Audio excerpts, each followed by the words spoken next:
레위기는 계속해서 부정함과 정결함에 대해서 이야기하고 있습니다. 그러면서 공동체 안에 있는 부정함을 어떻게 처리할 것인지를 우리에게 보여줍니다.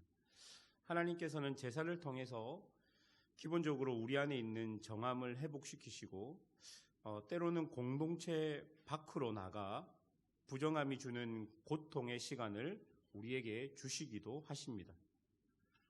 오늘 본문 16장은 대속죄일의 세부 규정들을 보여주는데요.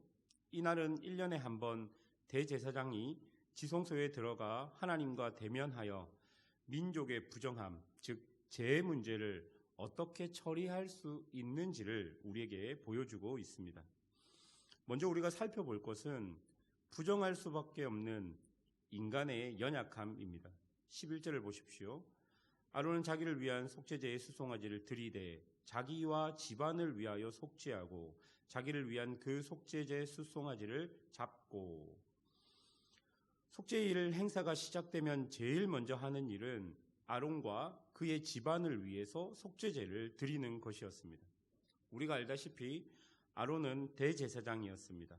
그리고 아론의 집안은 하나님께서 선택하신 거룩한 사람의 표본과 같은 제사장 집안이었습니다. 그들은 하나님께서 거룩하게 구별하여 세운 사람들이었습니다. 그러나 그들은 완벽하고 완전하지 못했던 것입니다. 하나님의 은혜로 성막을 지키고 성막 안에 있는 일들을 하고 있지만 그들 또한 자신 안에 있는 죄의 문제를 해결할 수 없는 연약한 인간이라는 것을 우리에게 보여주고 있는 것이죠. 여러분, 이것이 인간의 한계입니다. 그 어떤 인간도 하나님 앞에서 당당할 수 없고 하나님을 대적하여 높아진 죄악을 절대 스스로 해결할 수 없었던 것입니다. 그 어떤 성인군자라 할지라도 인간은 하나님 앞에서 죄로 죽었던 존재입니다.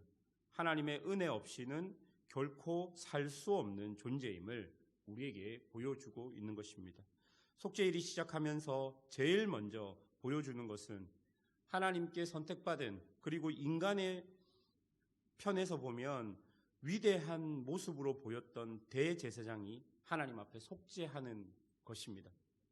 아무도 하나님 앞에서 당당할 수 없고 자신의 죄를 스스로 해결할 수 없다는 것을 우리에게 보여주는 것을 기억해야 합니다. 그래서 제사장은 자신의 힘과 능력으로 하나님 앞에 나아갈 수 없어서 제물의 피와 함께 하나님께 나아갑니다. 그리고 13절에 보면 향현으로 증거제 위 속죄소를 가리게 됩니다. 여러분, 여기서 사용된 향연이라는 이 단어는 구름이라는 뜻입니다. 가린다라는 것은 덮다라는 뜻입니다. 그러니까 시내산에서 처음 이스라엘이 하나님 앞에 섰을 때 구름이 그들을 덮었듯이 여전히 그 시절 하나님의 임재하심이, 그리고 하나님의 영광이 매년 드리는 그 속죄일 제사 가운데 함께 하고 있는 것을 우리에게 보여주는 것입니다. 그 향연이 그 속죄소를 덮고 마치 시내산에서 이스라엘이 처음 하나님을 만났을 때 그 하나님의 임재가 여전히 그 성막 안에도 존재하고 있는 것이죠. 죄로 죽었던 인간이 제물의 피를 의지하여 하나님의 영광 앞에 설 수 있었던 것입니다. 만약 제물의 피가 없이 홀로 하나님 앞에 섰으면 그는 하나님의 영광 앞에서 죽음을 당하게 되었을 것입니다. 그런데 그 제물의 피와 함께 하나님의 영광 앞에 섰을 때 그는 하나님 앞에 설 수 있었던 것입니다. 여러분, 이런 모습은 궁극적으로 우리에게 보여주는 것이 있습니다. 완전한 제물 되시고 영원한 제물 되신 우리 구주 예수 그리스도의 보혈의 능력을 이곳에서 볼 수 있는 것입니다. 이 제물의 피는 완전하고 완벽하지는 못하지만 이제 십자가에서 영원한 제물 대신, 완전한 제물 대신 그 예수 그리스도의 보혈을 의지하면 우리는 하나님 앞에 이렇게 설 수 있다는 것을 보여주고 있는 것입니다. 아론이 매년 속죄일마다 제물의 피를 의지한 것이 이제 십자가에서 죽으신 예수님의 보혈로 우리에게 그 속죄일의 은혜와 역사들이 날마다 일어나고 있는 것을 보여주고 있는 것입니다. 여러분, 우리는 하나님의 은혜 없이는 살 수 없는 자들입니다. 예수님을 통해 매일매일 삶에서 하나님의 은혜가 공급되어야지만 우리는 하나님과 동행하며 하나님의 임재 앞에 설 수 있는 그런 은혜와 담력이 우리 앞에 생기는 것을 기억하셔야 합니다. 이제 15절을 보면 제사장은 백성들을 위해서 속죄제 염소를 잡아서 휘장 안 지성소 그리고 그 앞에 있는 회막 즉 성소에서 그 피로 그 곳들을 정결하게 합니다. 16절을 보십시오. 곧 이스라엘 자손의 부정과 그들이 범한 모든 죄로 말미암아 지성소를 위하여 속죄하고 또 그들의 부정한 중에 있는 회막을 위하여 그와 같이 할 것이요. 여러분, 여기서 사용된 죄라는 이 단어는 국가와 국가 간의 신의가 깨어진 것, 그리고 사람과 사람 사이에 신의가 깨어진 것을 의미하는 단어입니다. 한마디로 말해서 이스라엘이 하나님을 배신하고 이방민족을 따라서 우상에게 절하고 그리고 그 이방민족의 행위들을 배우고 그리고 그들의 자녀를 우상에게 바치는 그런 하나님 앞에서 배신적인 행위를 하는 것을 말하는 것이죠. 다시 말해서 이 죄라는 단어는 우리가 하나님 앞에서 부지중에 지은 죄를 의미하는 것이 아니라 그 수준을 뛰어넘어서 하나님의 언약을 깨어버리는 것 같은 엄청난 죄를 짓는 것을 의미합니다. 그런데 여러분, 이 죄가 어떻게 됩니까? 하나님 앞에서 부정한 것들이 정한 것으로 변한다는 것을 우리가 볼 수 있지요. 즉 다시 말해서 하나님께서는 그런 엄청난 제약이라고 할지라도 언약이 깨어질 것 같은 엄청난 제약이라도 하나님께서는 용서하시고 해결할 수 있는 것을 우리에게 보여주는 것이죠. 하나님 앞에서 용서받지 못할 죄인은 없습니다. 예수 그리스도의 보혈을 의지하여 하나님 앞에 나아간다면 오직 하나님의 은혜가 우리에게 임하게 될 것이고 그 은혜로 우리의 모든 죄악은 정결하게 될 것입니다. 우리가 생각할 때 이렇게 큰 죄를 어떻게 용서할 수 있습니까? 라고 생각하는 그 죄마저도 하나님은 우리를 깨끗하게 할 것이고 정결하게 할 것입니다. 그렇게 지성소와 성소에서의 의식이 끝나면 18절에 보시면 여호와 앞 제단으로 나와서 번제단을 정결하게 합니다. 여기서 우리가 생각해 볼 수 있는 것은 하나님의 정결함이 어디서부터 시작되고 있는가라는 것을 생각해 보아야 합니다. 여러분, 제사장이 제물의 피를 힘입어서 하나님의 임재가 있는 지성소로 들어갔습니다. 그리고 그 정결함은 지성소로부터 성소로 연결되었습니다. 그리고 성소에서 이제 번제단으로 연결되었습니다.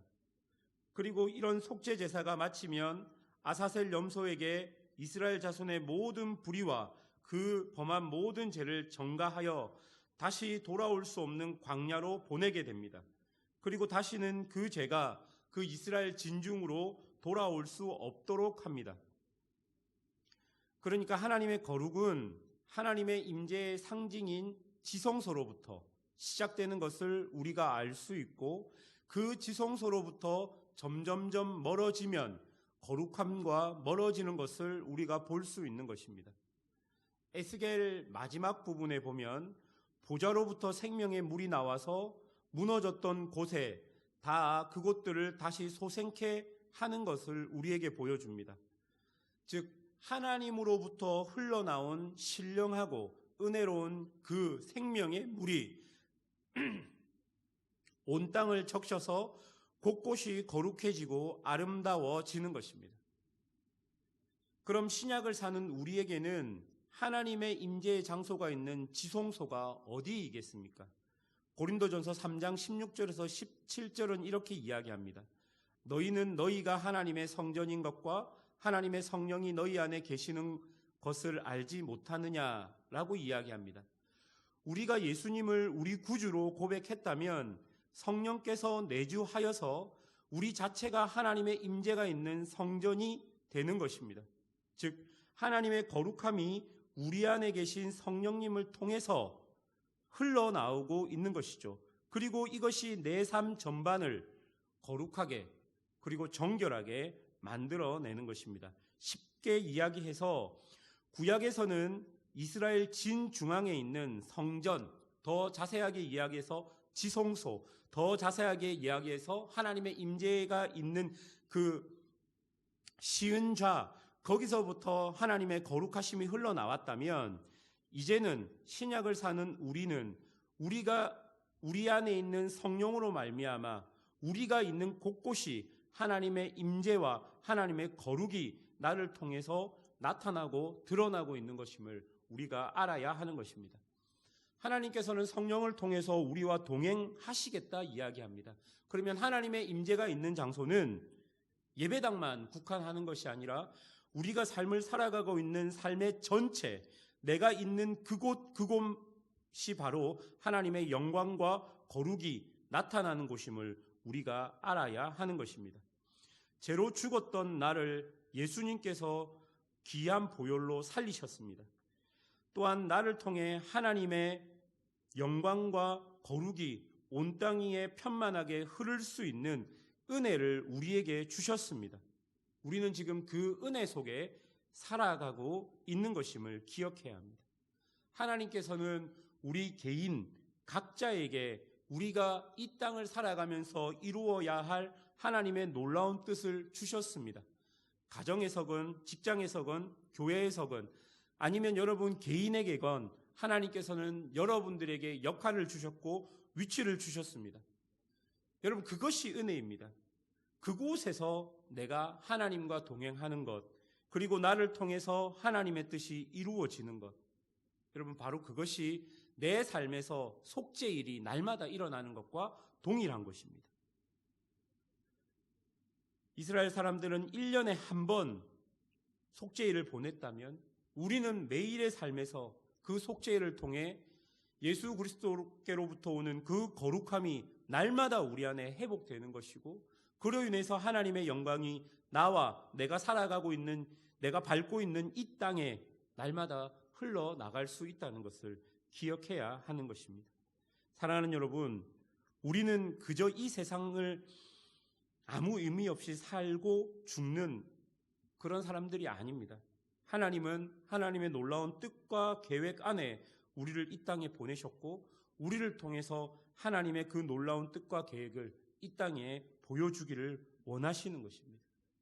우리가 그 은혜 속에 있음을 기억하며 오늘 하루도 여러분에게 주어진 삶 가운데 하나님의 거룩과 하나님의 영광을 바라보며 살아가는 그런 거룩한 성도들이 되시기를 주님의 이름으로 축원합니다. 기도하겠습니다.